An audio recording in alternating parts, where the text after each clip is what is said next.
ಏನಿದು ಕೈಯಲ್ಲಿ ಇಟ್ಕೊಂಡಿದ್ದೀನಿ ಅಂತನ. ನಾನು ಇವರ ಹತ್ರ ತುಂಬ ದಿನದಿಂದ, ನಮ್ಮ ಮನೆಯವ್ರ ಹತ್ರ ತುಂಬ ದಿನದಿಂದ ಹೇಳ್ತಿದ್ದೆ ಒಂದು ಕಡೆ ಹೋಗೋಣ ಅಂತ. ಸ್ವಲ್ಪ ಏನೋ ಟೈಮ್ ನಮಗೆ ಕೂಡಿ ಬಂದಿಲ್ವ ಏನೋ ಗೊತ್ತಿಲ್ಲ, ಕೆಲಸ ಬಿಟ್ಟ ನಂತರ ನಾನು ಹೇಳ್ತಾ ಇದ್ದೆ ಇವ್ರ ಹತ್ರ ಹೋಗಿ ಬರೋಣ ಅಂತ. ನನಗಿದು ಫೇವ್ರೇಟ್ ತುಂಬ. ಇವರು ತಂದು ಕೊಟ್ಟಿದ್ದಾರೆ ತುಂಬ ಸಲ, ಆದರೆ ಅಲ್ಲಿಂದೊಂದು ಶಾಪ್ ಉಂಟು ಇಲ್ಲಿ, ಅಂದರೆ ಅವರೇ ಮಾಡಿ ಫ್ರೆಶ್ ಆಗಿ ಅವಾಗ ಕೊಡ್ತಾರೆ ಬಿಸಿ ಬಿಸಿ. ಏನು ಅಂದರೆ ಬಂತ ಗೊತ್ತಾಯ್ತು ಏನು ಅಂತ, ಕಾಯಿ ಹೋಳಿಗೆ. ನನಗಿದು ತುಂಬ ತುಂಬ ಫೇವ್ರೇಟ್. ಯಾವಾಗಲಿಂದ ಹೇಳ್ತಿದ್ದೆ. ಇದು ನನಗೆ ನನ್ನ ಅತ್ತಿಗೆ ಮಗಳು ಲಿಖಿತ ತಂದು ಕೊಟ್ಟದ್ದು. ಲಿಖಿತನ ಆಲ್ಮೋಸ್ಟ್ ಎಲ್ಲರೂ ನೋಡಿರ್ತೀರಾ, ಕೆಲವೊಂದು ವೀಡಿಯೋದಲ್ಲಿದ್ದಾಳೆ. ಅವಳು ಇಲ್ಲ, ಈಗ ಹೋಗಿ ಆಯಿತು. ಆವಾಗಲೇ ನಾನು ವೀಡಿಯೋ ಮಾಡಬೇಕಂತಿದ್ದೆ. ಈಗ ಈ ಟೈಮಲ್ಲಿ ಗೊತ್ತಿರ್ಬೋದೆ ಆಲ್ಮೋಸ್ಟ್ ಎಲ್ರಿಗೂ 9 ಮಂತ್ ಆದಮೇಲೆ ಸ್ವಲ್ಪ ಏನೋ ಆಚೆ ಈಚೆ ಇರ್ತದೆ ಆರೋಗ್ಯ. ಹಾಗೆ ನಂದು ಸ್ವಲ್ಪ ಮನೆಯೆಲ್ಲ ಕೆಲಸ ಆದಮೇಲೆ ಸ್ವಲ್ಪ ಏನೋ ಹೊಟ್ಟೆ ಸೈಡೆಲ್ಲ ನೋಯ್ತಾ ಇತ್ತು ಅಂತ ಸ್ವಲ್ಪ ಹೊತ್ತು ಮಲ್ಕೊಂಡೆ. ಆಮೇಲೆ ನೋಡಿ ಈಗ ಸ್ವಲ್ಪ ಪರವಾಗಿಲ್ಲ. ಆದಮೇಲೆ ಅವಳು ಹೇಳಿದ್ದು, ನಾನು ಹೋಗ್ತೀನಿ, ನೀವು ವೀಡಿಯೋ ಮಾಡಿ ತೊಂದರೆ ಇಲ್ಲ ಅಂತ. ಹಾಗೆ ಅವಳು ಓದ್ಲು. ಅವಳಿಗೆ ಸ್ವಲ್ಪ ಕೆಲಸ ಇತ್ತು, ಅವಳು ಡ್ರಾಯಿಂಗ್ ಎಲ್ಲ ಮಾಡ್ತಾಳಲ್ಲ, ಹಾಗೆ ಸ್ವಲ್ಪ ಅವಳಿಗೆ ಕೆಲಸ ಉಂಟು, ಹಾಗೆ ಓದ್ಲು ಅವಳು. ಆದರೆ ಪಾಪ ತಂದು ಕೊಟ್ಟಿದ್ದಾಳೆ. ನಾನು ಒಂದೇ ಸಾಕು ಅಂದಿದ್ದೆ, ಪಾಪ ಅವಳು 2 ಪ್ಯಾಕ್ ತಂದಿದ್ದಾಳೆ. ತುಂಬ ತುಂಬ ಥ್ಯಾಂಕ್ಸ್ ಅವಳಿಗೆ. ಇದು ನಾನು ಅಲ್ಲಿ ಹೋಗಿ ಅವ್ರು ಬಿಸಿ ಆಗಲೇ ಕೊಡ್ತಾರೆ ಮಾಡಿ, ಅವಾಗ ತಿನ್ನಬೇಕು ತುಂಬ ಆಸೆ ಇತ್ತು. ಪರವಾಗಿಲ್ಲ, ಹೇಗೋ ಏನು ಬಂತಲ್ವ, ಅದು ತುಂಬ ಖುಷಿ ನನಗೆ. ಈಗ ಯಾರಿಗೆಲ್ಲ ಇದು ಇಷ್ಟ ನನಗೆ ಕಾಮೆಂಟ್ ಮಾಡಿ. ಕೆಲವರಿಗೆ ಇಷ್ಟ ಇರ್ತದೆ, ಆಲ್ಮೋಸ್ಟ್ ಈ ಟೈಮಲ್ಲಿ ಅದು ತಿನ್ನಬೇಕು ಇದು ತಿನ್ನಬೇಕು ಅಂತ ಆಗ್ತದೆ, ಇಲ್ಲ ಅಂತಲ್ಲ. ನನಗೆ ಸಹ ಆಗ್ತದೆ. ನಾನು ಕೆಲವೊಂದ್ಸಲ ಈಗ ಮನೆಯಲ್ಲೇ ಇರ್ತೀನಲ್ಲ, ಬೋರ್ ಹಿಡಿದು ಹೋಯ್ತು ಮನೆಯಲ್ಲಿ ಕೂತು ಏನಾದರೂ ಮಾಡ್ತಾ ಇರ್ತೀನಿ, ಮಾತಾಡ್ತಾ ಹೋಳಿಗೆ ತಿಂತೀನಿ. ಬೇಜಾರು ಮಾಡಬೇಡಿ ಯಾರು ಸಹ. ಇದರ ಟೇಸ್ಟ್ ಉಂಟಲ್ಲ, ಗೊತ್ತಿರ್ಬೋದು. ಇಲ್ಲಿ ಬೆಂಗಳೂರಲ್ಲಿ ಒಂದು ಮನೆ ಹೋಳಿಗೆನ ಶಾಪಿಂದ ಹೆಸರು ನನಗೆ ಅಷ್ಟು ಗೊತ್ತಿಲ್ಲ. ನನಗೆ ಶ್ವೇತಾ ಜಿಲೇಬಿ ಎಲ್ಲ ತಂದು ಕೊಟ್ಟಿದ್ಲು ಅಲ್ಲಿಂದಲೇ ಬಿಸಿ ಬಿಸಿ. ಅವಳು ತುಂಬ ಸ್ವಲ್ಪ ಪಾಪ ನನಗೆ, ಅವಳು ಎಂತ ಬೇಕಿದ್ರು ನನಗೆ ಅವಳೇ ತಂದು ಕೊಡ್ತಾ ಇದ್ದದ್ದು. ಈಗ ಮನೇಲಿ ಕೂತು ನೆನೆಸ್ತದೆ. ನಾನು ಹೇಳ್ತಾ ಇರ್ತೇನೆ ಇವ್ರ ಹತ್ರ. ಇವ್ರೀಗ ನನ್ನ ಬಿಟ್ಟು ಎಲ್ಲೂ ಹೋಗಲ್ಲ ಹೊರಗಡೆ, ಯಾಕಂದರೆ ಒಬ್ಬಳೇ ಇರ್ತೀನಲ್ವಾ ಅಲ್ವಾ, ಈ ಟೈಮಲ್ಲಿ ಭಯ ಆಗ್ತದೆ ಅಂತ ಅವ್ರು ಹೋಗಲ್ಲ. ಹೇಳ್ತೀನಿ ಹೋಗಿ ಬನ್ನಿ ಏನಾಗಲ್ಲ ಅಂತ, ಅದು ಸ್ವಲ್ಪ ಧೈರ್ಯ ಬೇಕಲ್ವಾ. ಹಾಗೆ ಅದೇ ಇದನ್ನು ನಿಮ್ಮ ಜೊತೆ ಶೇರ್ ಮಾಡುವ ಅಂತ ಎನಿಸಿದೆ. ಯಾಕಂದರೆ ಇದೊಂದು ನಂದು ಫೇವ್ರೇಟ್. ಕೆಲವು ಗರ್ಭಿಣಿಯರಿಗೆ ತುಂಬ ಫೇವ್ರೇಟ್ ಇರ್ತದೆ. ಯಾರಿಗೆಲ್ಲ ಏನು ಫೇವ್ರೇಟ್ ಅಂತ ನನಗೆ ಕಾಮೆಂಟ್ ಮಾಡಿ. ನನಗೆ ಇದೊಂದು ತಿಂತೀನಿ. ಮೊನ್ನೆ ಹೀಗೇನೆ ತುಂಬ ಆಸೆ ಆಯಿತು, ಏನು ಮಾಡೋದು ಅಂತ ಗೋಳಿ ಬಜೆ ಮಾಡಿದ್ದೆ. ಆಮೇಲೆ ತಿಂದು ಆಯಿಲ್ ಇದ್ದಲ್ವಾ, ಸ್ವಲ್ಪ ಹೊಟ್ಟೆ ಸೈಡೆಲ್ಲ ಆಯಿತು. ಆಯಿಲ್ ಜಾಸ್ತಿ ತಿನ್ಲಿಕ್ಕೆ ಹೋಗಬಾರ್ದು, ಅದು ನನಗೆ ತಿಂದಾದ್ಮೇಲೆ ಗೊತ್ತಾಯಿತು. ಆಮೇಲೆ ತಿಂದಿಲ್ಲ. ನನ್ನ ಮಗ ಸ್ಕೂಲಿಂದ ಬಂದು ಮಲಗಿದ್ದಾನೆ. ಇಲ್ಲದೆಷ್ಟೊತ್ತಿಗೆ ಬರ್ತಾ ಇದ್ದೆ ಇಲ್ಲಿಗೆ. ಗಟ್ಟಿ ನಿದ್ದೆ ಅವನಿಗೆ. ಹೋಮ್ವರ್ಕ್ ಉಂಟು, ಮಾಡಿಸ್ಬೇಕು, ABC ಮಾಡಿಸ್ಬೇಕು. ನಾವೇ ಮಲಗಿಸಿದ್ದು. ರಾತ್ರಿನೂ ಹಾಗೆ ಬೇಗ ಮಲಗಲ್ಲ. ಬರೀಲಿಕ್ಕಿದ್ರು ಓದಲಿಕ್ಕಿದ್ರು ಬೇಗ ಮಲಗೋದೇ ಇಲ್ಲ.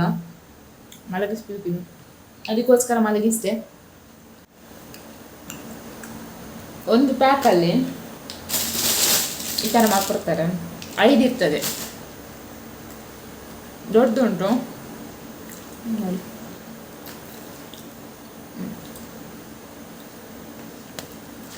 5 ಇರ್ತದೆ. 5ಕ್ಕೆ 100 ಏನೋ ಆಗಿರ್ಬೇಕು. ಅದು ಇದಕ್ಕೆ ಬಿಸಿ ಬಿಸಿಗೆ ತುಪ್ಪ ಹಾಕಿ ತಿನ್ನಬೇಕು, ಟೇಸ್ಟೇ ಬೇರೆ. 2 ಪ್ಯಾಕ್ ಇದು ಒಟ್ಟಿಗೆ ಇಟ್ಟಿದ್ದೀನಿ. ಇದರಲ್ಲಿ ನಾನು 2 ತಿಂದು ಖಾಲಿ ಮಾಡಿದ್ದೀನಿ. ಇವರು ಯಾರಿಬ್ಬರೂ ತಿಂದಿಲ್ಲ. ಅವಳು ಲಿಖಿತ ಅಷ್ಟು ಸ್ವೀಟ್ ಏನು ತಿನ್ನಲ್ಲ. ಮತ್ತು ಇದಿಷ್ಟೇ ಅಲ್ಲ ತಂದದ್ದು, ಅವಳು ತುಂಬ ತಂದಿದ್ದಾಳೆ. ಹಾಗೆ ನಮ್ಮ ಆಫೀಸಿನ ಕಡೆಯಿಂದ ಪಾಪ ತುಂಬ ಎಲ್ಲರೂ ಕೊಟ್ಟು ಕಲಿಸಿದ್ದಾರೆ.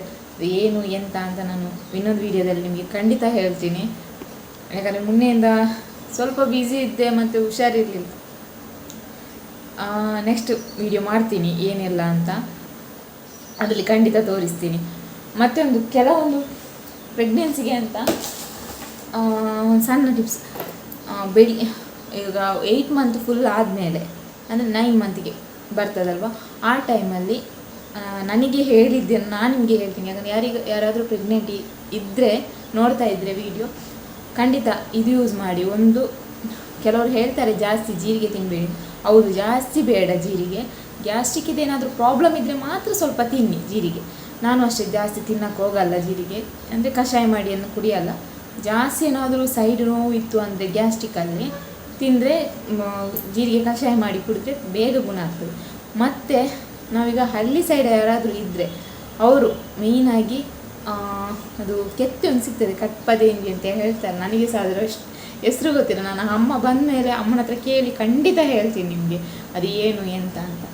ಅದು ಒಂದು ಕೆತ್ತೆ ಸಿಗ್ತದೆ, ನನಗೆ ಇಲ್ಲಿ ಸಿಗಲ್ಲ, ಹಾಗೆ ಅದನ್ನು ಅಷ್ಟು ಗೊತ್ತಿಲ್ಲ. ಅದು ಬೆಳಿಗ್ಗೆ ಎದ್ದು ಅದನ್ನು ಜಜ್ಜಿ ದಪ್ಪ ಆಗ್ತದೆ, ತುಂಬ ನ್ಯೂಲಿ ಥರ ಇರ್ತದೆ, ಅದನ್ನು ಕುಡಿಬೇಕು, ತುಂಬ ಒಳ್ಳೆಯದು. ಮತ್ತು ನಾರ್ಮಲ್ ಡೆಲಿವರಿ ಆಗಬೇಕು ಅಂತ ಆಸೆ ಇದ್ದವರು, ಯಾಕಂದರೆ ಆಲ್ಮೋಸ್ಟ್ ಎಲ್ರಿಗೂ ನಾರ್ಮಲ್ ಆಗಬೇಕು, ಸಿಸೇರಿಯನ್ ಆಗಬಾರ್ದು. ಅದರ ಕಷ್ಟಪಟ್ಟವರಿಗೆ ಗೊತ್ತು. ನಂದು ಮಾವನ ಮಗಳದು ಡೆಲಿವರಿ ಆಯಿತು, ಅವಳದು ಪಾಪ ಸಿಸೇರಿಯನ್. ಅವಳು ನನಗೆ ಫೋನ್ ಮಾಡಿ ಹೇಳ್ತಾರೆ ಸಿಸೇರಿಯನ್ ಬೇಡವೇ ಬೇಡ ಅಂತ. ಬಂದರೆ ಅದರ ಕಷ್ಟನೇ ಬೇರೆ. ನಾರ್ಮಲ್ ಆದರೆ ನಾವು 1 ವಾರ 2 ವಾರ 1 ವಾರ ನೋವು ಇರ್ತದೆ, ಇಲ್ಲ ಅಂತಲ್ಲ, ಆದರೆ ಅದು ಮತ್ತೆ ಕಡಿಮೆ ಆಗಿ ಹೋಗ್ತದೆ. ನಮಗೆ ಅದನ್ನು ಅನುಭವಿಸೋದು ನೋವು ಉಂಟಲ್ವಾ, ತುಂಬ ಇರ್ತದೆ. ಅದಕ್ಕೋಸ್ಕರ ಹೇಳಿದೆ ಎಲ್ರಿಗೂ ನಾರ್ಮಲೇ ಆಗಬೇಕು, ಯಾರಿಗೂ ಸಿಸೇರಿಯನ್ ಆಗಬಾರ್ದು. ನಾವು ನಮ್ಮ ಕೈಯಲ್ಲಿದೆ, ನಮ್ಮ ಆರೋಗ್ಯ.